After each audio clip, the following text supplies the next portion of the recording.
Olá, boa tarde a todos.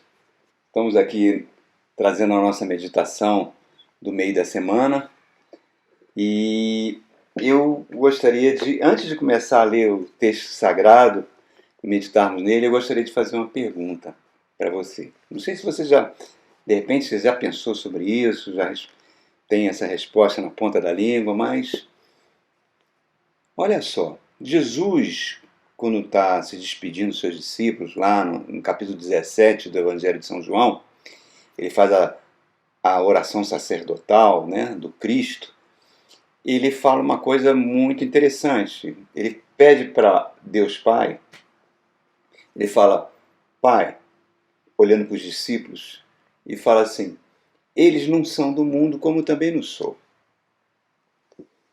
Então, Pai, não os retire do mundo. Por que Jesus falou isso? Porque não seria mais fácil, irmão? Olha só, analisa comigo. Você tem Cristo como seu Senhor e Salvador da sua vida, certo?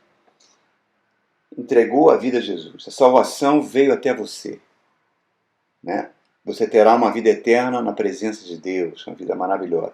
Não seria mais fácil para Deus, nesse momento que você entrega a vida para Jesus, que a Bíblia diz que acontece um milagre dentro do seu ser, que a Bíblia chama de novo nascimento, Deus matar você e recolher você, levar você na presença dele, que seria infinitamente muito melhor do que você ficar nesse mundo tenebroso, nesse mundo cheio de conflitos, de mortes, dor, de sofrimento.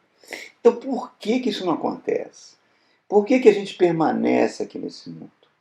Por que Jesus pediu para que Deus não nos recolhesse quando a gente se tornasse discípulo de Jesus? Já pensou nisso? É sobre isso que eu queria falar. Porque a resposta para isso, a própria Escritura Sagrada diz isso em vários lugares, que nós estamos sendo formados na imagem e semelhança de Jesus Cristo.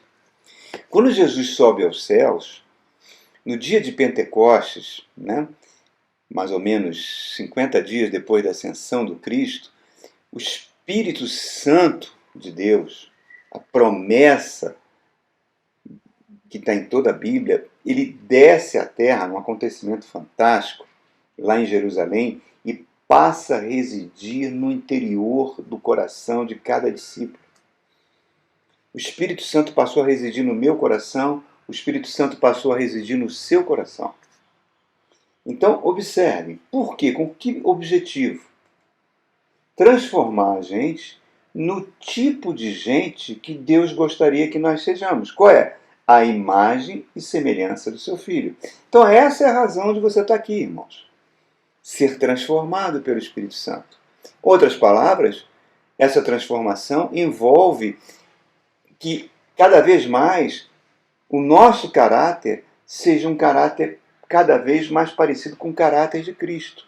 Porque quando você se aproxima do caráter de Cristo, você passa a pensar como Cristo pensa. Você passa a enxergar o mundo como Jesus enxerga. Você passa a ter aquilo que a Bíblia chama de a mente de Cristo. Você passa cada vez mais a presença do Espírito Santo em você vai sendo cada vez mais nítida e mais brilhante, e algo fantástico, irmãos. Nenhum dinheiro do mundo pode pagar isso. Então a gente tem que ter algumas marcas do caráter de Jesus. Então essa é a mensagem de hoje. Nós estamos num processo de formação do caráter de Cristo em nós. Nós vamos falar aqui hoje sobre algumas características desse caráter. No próximo encontro vamos concluir. E eu convido você novamente aí na Epístola de São Pedro, no capítulo 5, a primeira carta. Vamos ler 2 versos, que é o verso 5, fala assim, ó, na segunda parte. Sejam todos humildes uns para com os outros, porque Deus se opõe aos soberbos, mas concede graça aos humildes. Portanto, humilhem-se debaixo da poderosa mão de Deus, para que Ele os exalte no tempo devido. E ele conclui, lancem sobre Ele, sobre Deus, toda ansiedade, porque Ele tem cuidado de vós. Então a primeira marca do caráter de Cristo seria isso aqui, a humildade. Ser humilde é algo muito difícil para nós. Nós gostamos de estar em evidência, nós gostamos de ser elogiados, nós gostamos de ser paparicados. E isso é quase o oposto de ser humilde. Jesus fala: aprendei de mim, que sou manso e humilde de coração. Depois ele fala no Sermão das Bem-aventuranças: bem-aventurados os humildes de espírito, porque deles é o reino de Deus. Lá em Filipenses capítulo 2, o apóstolo Paulo escreve que Jesus não julgou com usurpação ser igual a Deus, antes a si mesmo se esvaziou, assumindo a forma de escravo, e se humilhou até a morte de cruz. Quer dizer, Jesus abriu a mão da sua divindade, veio para esse mundo na condição de servo de Deus, e a si mesmo se humilhou, sendo obediente até a morte de Cristo. E a Bíblia avança dizendo: por isso Deus o exaltou, colocando ele acima de toda autoridade sobre céus e terra. Então, reparem que nesse processo aqui Pedro está falando, ó, Deus se opõe aos soberbos, se humilhem para que ele vos exalte no tempo oportuno. Então, reparem isso que ele está falando. O verbo que Pedro usa no grego é egkomboma. Egkomboma, quando ele fala humilde, quer dizer, vistam o avental da humildade. O que era egkomboma? Era um avental que os escravos, na época do Império Romano, usavam nas casas quando vinha o dono da casa. Ele botava um egkomboma, abaixava, pegava uma bacia e lavava os pés do dono da casa. Só os escravos faziam isso. E foi exatamente esse gesto que Jesus fez na última ceia, na Quinta-feira Santa. Ele se ajoelha diante dos discípulos, coloca um egg com bomba e lava os pés dos discípulos. Depois ele levanta e fala: vocês entenderam o que eu fiz? Vocês me chamam de Senhor e Mestre, e eu sou. Mas eu fiz para dar o exemplo, para que vocês também ajam dessa forma, vestindo o avental da humildade. É uma frase comum em todo o Novo Testamento e também no Antigo Testamento. No egkomboma, ele tem no hebraico, que é a língua do Antigo Testamento, ele tem um significado muito parecido com a palavra que é usada na libertação do povo judeu da escravidão do Egito. Quando Moisés escreve lá a Torá, os 5 primeiros livros da Bíblia, o termo egkomboma no hebraico significava Deus guiando o seu povo do caminho tirando do caminho da escravidão, se eles aceitarem humildemente a direção de Deus para as suas vidas. Que está onde? Na palavra de Deus. A palavra de Deus é o próprio Jesus Cristo vivo. Então, o que é, no conceito bíblico, ser humilde? É basicamente você nunca rejeitar as experiências da vida que acontecem contigo, sejam elas boas ou sejam elas más. Nunca se rebelar contra elas quando você estiver passando por uma situação de sofrimento, de angústia, de dor, e ficar com raiva de Deus, trocar de mal com Deus, não querer mais saber de Jesus, não querer mais saber do Evangelho, por que Deus não lhe poupou daquele sofrimento. Não, não, não. É você saber que debaixo desse sofrimento que todos nós passamos, em várias situações, a poderosa mão de Deus está no leme das nossas vidas. Está nos guiando para um destino reservado.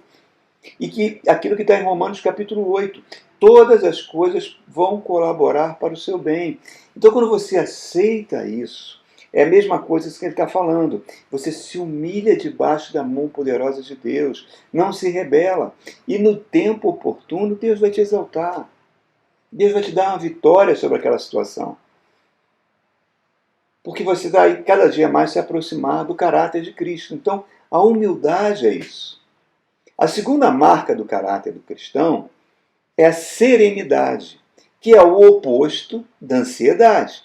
Reparem, ele fala assim, lancem sobre ele toda ansiedade. A ansiedade é uma coisa que é a marca registrada da geração que nós vivemos. As pessoas estão muito ansiosas, as pessoas têm muito medo do futuro. Ele está falando, deixe nas mãos de Deus os seus medos. O salmista fala no Salmo 55, entregue suas preocupações ao Senhor e no devido tempo ele vai te sustentar. O próprio Senhor Jesus fala em Mateus capítulo 6, não andeis ansiosos por nada nessa vida, porque Deus tem cuidado de nós. Então eu aceito de forma confiante a certeza que Deus está cuidando de mim.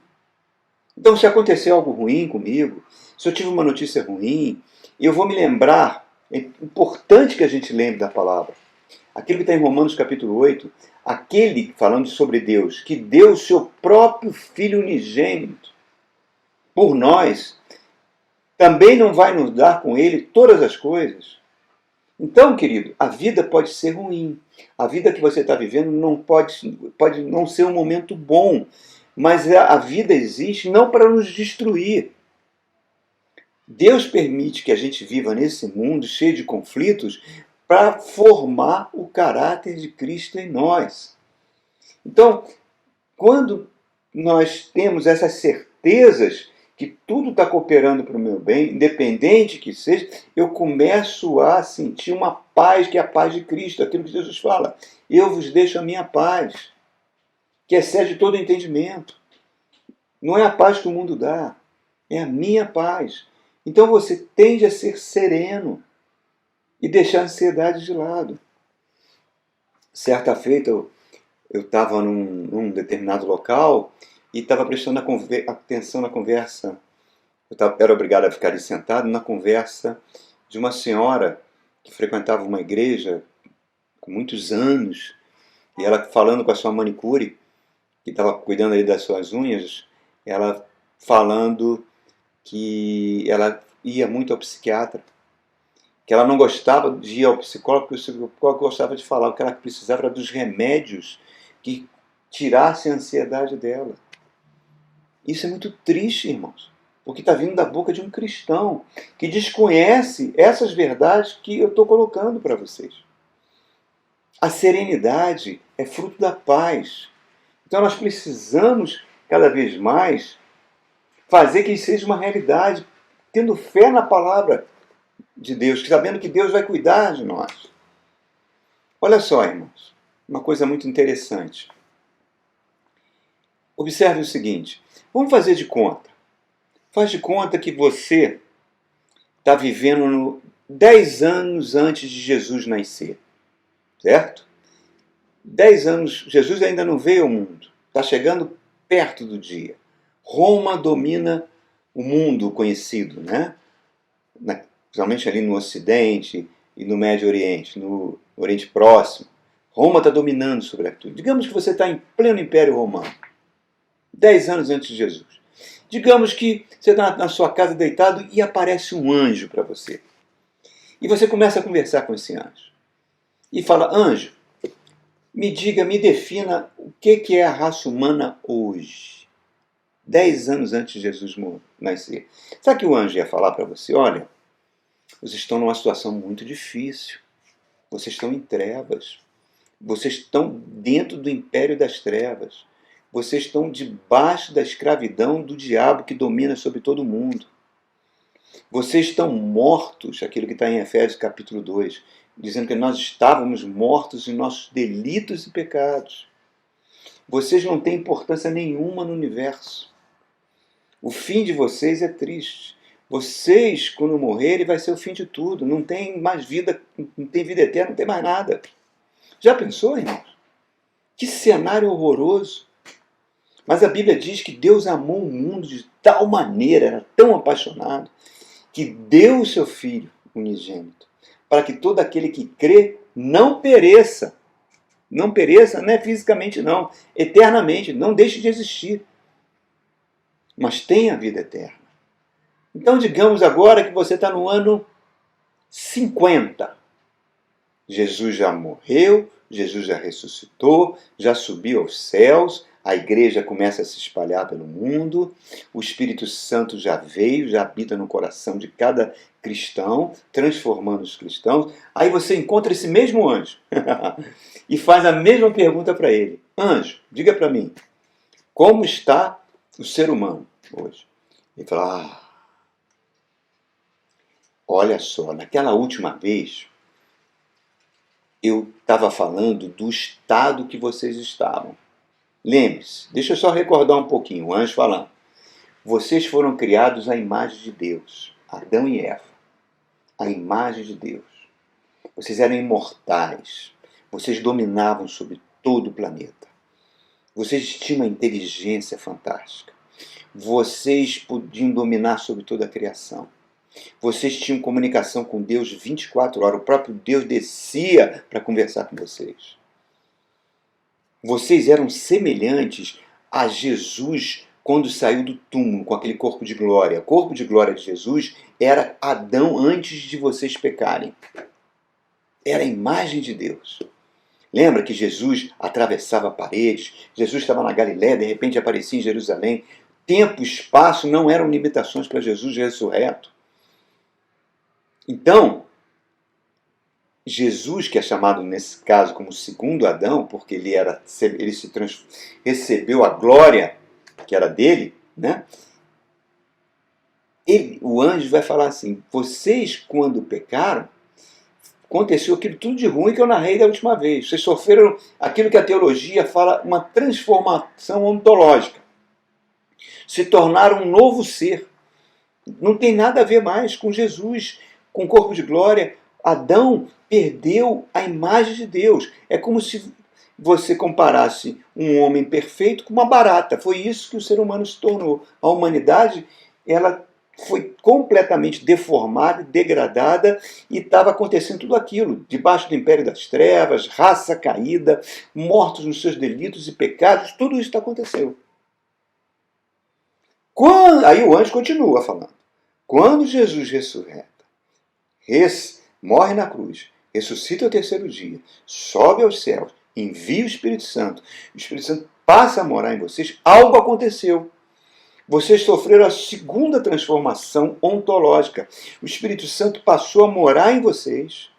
Vocês sofreram um upgrade, não físico, mas no seu espírito, na sua alma. Vocês agora não são mais uma raça maldita, agora vocês são raça eleita de Deus, nação santa.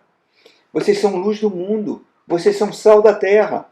Vocês têm acesso agora ao trono de Deus em qualquer momento, pelo sangue de Cristo. É tão glorioso o que vocês se tornaram, que é impressionante. Aí você ia falar para o anjo, mas isso é muito bonito, só que isso não é uma realidade na minha vida. Eu estou desempregado, eu estou doente, eu todo dia estou passando por sofrimento, por dificuldade. Poxa, não consigo me ver nesse quadro que você está dizendo que eu me tornei. Não consigo nem imaginar isso. Como é que pode isso, anjo? Explica para mim.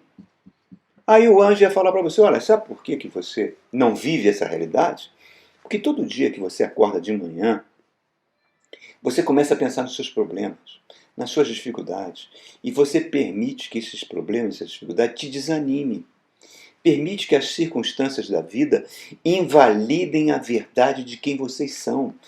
E os espíritos malignos lançam pensamentos em vocês para anular sua identidade em Cristo. E você aceita isso. O Davi escreveu o Salmo 23 dizendo, ainda que tenha que passar pelo vale da sombra da morte, não temerei mal algum. Isso é nulo na vida de vocês, porque você esquece quem você é. Você esquece que o seu espírito, a sua alma, o seu verdadeiro interior está protegido pelo Espírito Santo, que você se tornou templo do Espírito Santo. E que se alguém quiser destruir vocês, será destruído. Vocês esquecem essas verdades maravilhosas, completamente maravilhosas. E aí você abre a porta da sua mente para que os demônios lancem pensamentos de derrota, de desânimo, e você perde a sua serenidade e você desanima. Então, essa marca da serenidade precisa ser reconquistada. É essa a obra do Espírito Santo em você. terceira marca que o Espírito Santo fala é consequência dessa. Quando ele fala, aqui no verso 7, lance sobre o Senhor Jesus toda a ansiedade. O que é ansiedade? A ansiedade é fruto do medo, irmãos. Quando Adão pecou, ele perdeu a imagem de Deus, ele se deformou. A primeira coisa que ele sentiu foi medo, medo, medo. E ele se esconde de Deus, como continua se escondendo de Deus até os dias de hoje. O medo deforma, o medo provoca síndrome de pânico, o medo faz você tomar remédios antidepressivos, o medo coloca a sua vida numa situação muito difícil. Quando o diabo vê que o homem sente medo, ele falou, não preciso fazer mais nada, ele já é meu escravo. Por isso, toda vez que Jesus aparecia, Jesus andando sobre as águas, ele falava uma palavra, não temas. Quando ele entra com o corpo de glória, dentro daquela casa com as portas fechadas, ele fala, não temas. Por isso que a Bíblia tem 366 não temas, um para cada dia, até para o ano bissexto. Porque ele traz, Jesus fala, eu te dou a minha paz, essa paz foi roubada quando vocês, lá na queda, lá no Éden, quando vocês se rebelaram contra Deus. O Espírito Santo que eu enviei para vocês está implantando a minha paz.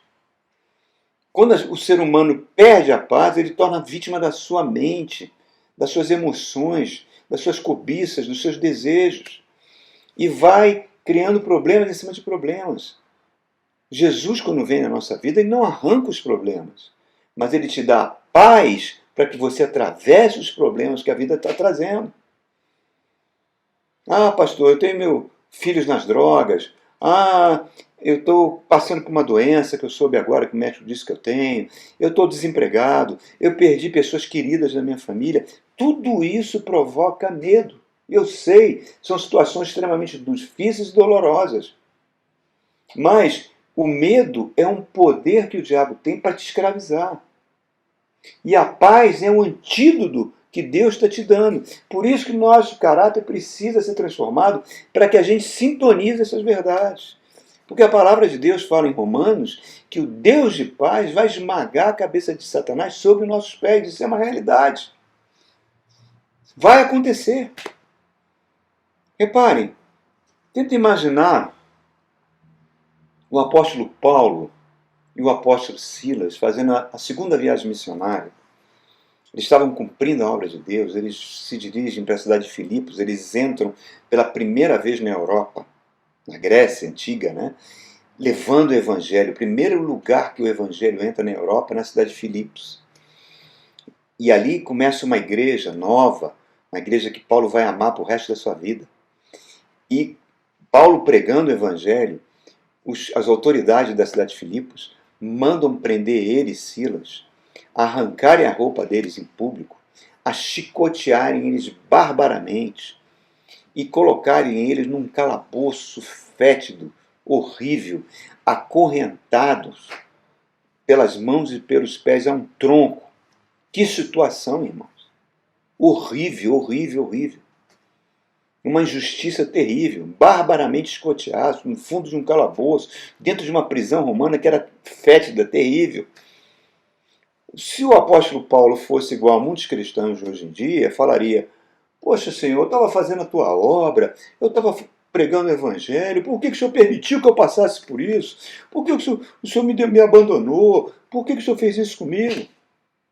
Silas, o companheiro dele, ia falar, pô, Paulo, bem que me falaram para não andar com você, que você era uma furada, que você já foi apedrejado, já levou chicotada, já foi náufrago. Nossa, só tem coisa ruim andando com você. Onde já você anda tem conflito. Até o Barnabé, o filho da consolação, brigou contigo. Poxa, não é possível. Por que eu fui andar contigo?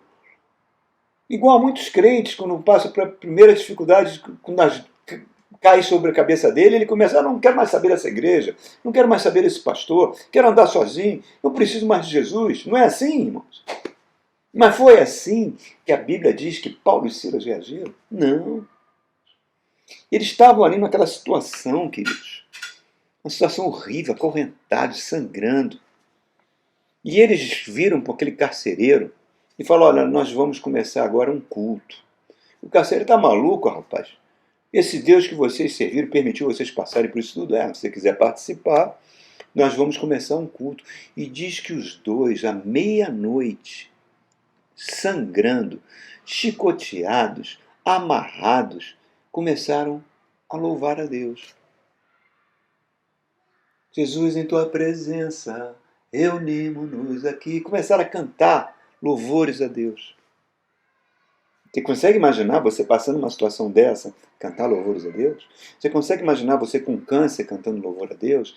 Você consegue imaginar você desempregado cantando louvores a Deus? Você consegue imaginar com seu casamento em crise cantando louvores a Deus?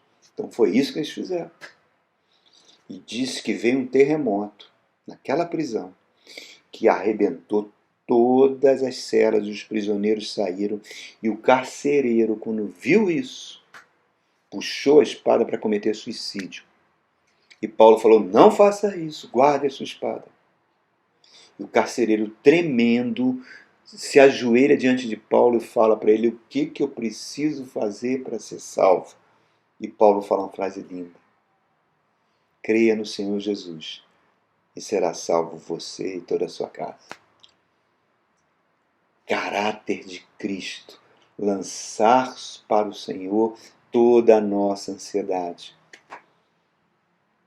Paulo podia dizer para o carcereiro, olha, eu estou chicoteado, eu estou todo arrebentado, mas é o meu corpo.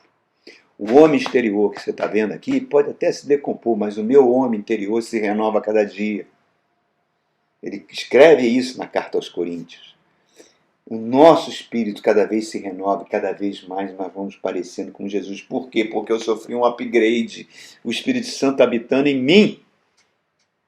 Se a gente soubesse disso, irmãos, você não ficaria deprimido, você não ficaria desanimado, não tomaria remédio para depressão.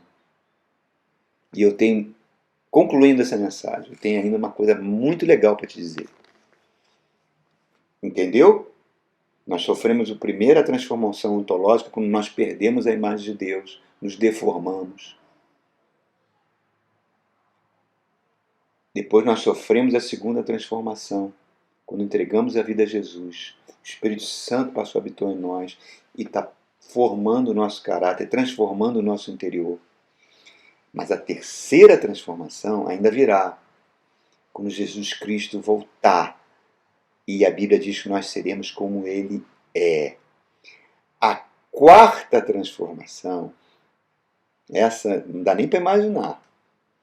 Aquilo que está em 1 de João, quando ele fala, ainda não se manifestou que haveremos ser. É aquilo que Paulo escreve na primeira carta aos Coríntios, capítulo 2, quando ele diz que aquilo que nem olhos viram, nem ouvidos ouviram, nem jamais penetrou em coração humano, aquilo que Deus tem reservado para aqueles que o amam. É isso aí, queridos, que está sendo reservado para você. Que coisa fantástica é ser um cristão nascido de novo, ter Jesus no coração. É essa transformação que está em curso. Colabore com essa transformação, irmãos. Não desanime, não fique ansioso, não murmure. Tenha um espírito de gratidão ao Senhor. Amém? Que coisas boas ainda estão para acontecer na sua vida. Deus te abençoe.